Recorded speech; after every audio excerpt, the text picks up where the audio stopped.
Hey everybody, welcome back to the channel, and today we're going to be reviewing the Louis Vuitton Keepall size 55.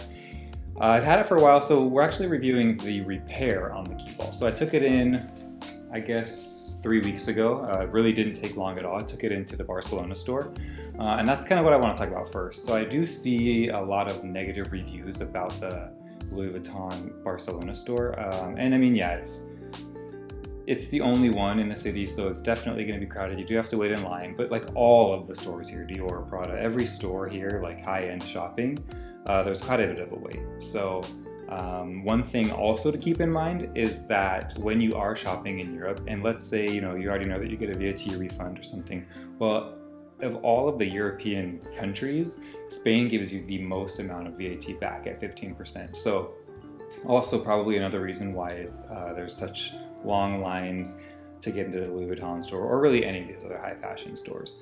But yeah, back to the bag. I've had it for about, I don't know, 3 or 4 years. I took it in, didn't have to wait because for repairs you don't have to wait in that line. When I got in there, I did have to wait for a few minutes, but the service was really friendly, the staff was really nice. I was taken care of pretty quickly once I did finally get someone to help us out. And again, the wait was like 3 weeks max. But anyway, what had happened was the bag the rivets had pulled off. So I'll show you what I mean in a second. But I don't use it a ton. Like I said, I've had it for 3 or 4 years. I only use it sometimes. I only use it when I travel. It's not like my go-to bag when I travel. I have a different bag for that. But I mean, I definitely, even the employee who was helping us, he was like, this looks perfect. I have no idea why these rivets popped off, because the bag is obviously in perfect condition. So yeah, so here it is. It looks really amazing. I mean, even inside and out, they like shampooed it, cleaned it, whatever. I obviously take really good care of my stuff, but they definitely kind of went above and beyond as far as making it look brand new. It looks pretty incredible.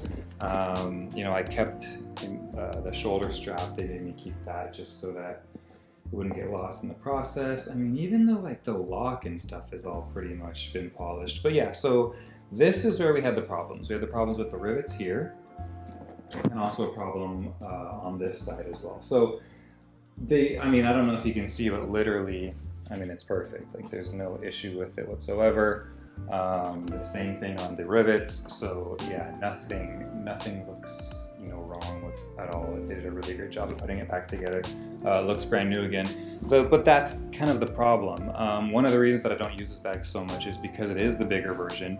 And it's just so easy to pack and pack it. And it's always the last minute bag when we're leaving, or my wife was like, oh, do you have room for my computer, for example? I'm like, yeah, shove it in. But it just gets so heavy. And so for that reason, I don't love taking it, just because it's super uncomfortable when you overload it. And I don't know, maybe that led to it breaking. They had no idea. They, obviously took care of it. It cost $0, which is awesome. And it's also not the first time that I've had a run-in with the Louis Vuitton repairs department. Obviously, it is my first time here in Barcelona, but in the other times it had been in New York. And those times they were just like, after a couple days, they just called and they're like, hey, we're gonna give you a gift card, just come in and pick whatever you want. So that was cool. Had that happened, I would not have got the same bag again. I would have gone for something different. Mostly not because I'm not happy with it, but I guess I just don't use it a ton, and there's other things that I would have wanted at this point in my life. But yeah, really happy with the repair done. And at the end of the video, I'm gonna, obviously give you a closer look, more hands-on look at how the repair turned out, how it looks, and yeah, I'm really happy with it. So, if you have any other questions, please let me know, and thank you for watching.